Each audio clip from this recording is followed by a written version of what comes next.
नाज़रीन, आदिलपुर में कश्मीरी भाइरनि सां यकजहती वारे दिहाड़े के मौके ते रैली कढी वई।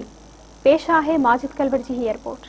नूर पब्लिक हाई स्कूल चंगुलाणी में कश्मीर ते भारतीय फौज पारा डाढ़ ऐं ज़ुल्म खिलाफ इज़हार यकजहती तौर रैली कढी वई। उन मौके ते रैली के खिताब कंदे अगवाणनि उस्ताद ताज मोहम्मद कलवड़, इरफान सुमरो ऐं ॿियनि ॻाल्हाईंदे चयो त कश्मीर पाकिस्तान जो हिस्सो आहे, पर मोदी सरकार कश्मीर ते ज़ुल्म कर रही आहे।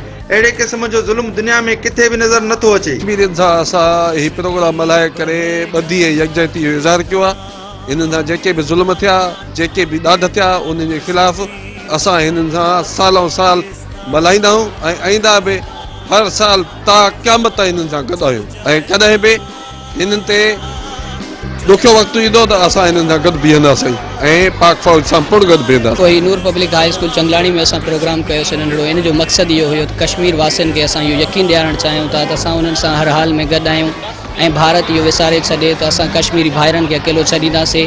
असां हर हाल में कश्मीरनि से साथ निभाईंदासीं।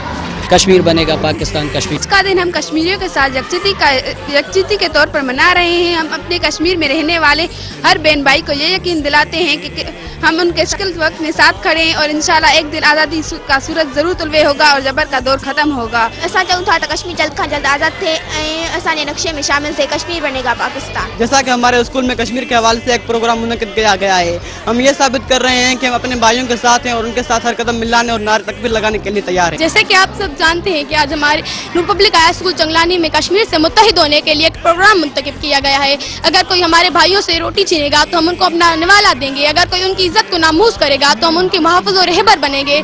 अगर कोई उनकी जान लेगा तो हम गाजी व फातिह बनकर शहादत पाएंगे। असांजे स्कूल में कश्मीर सां मोहबत और ॾींहुं मल्हायो वियो आहे।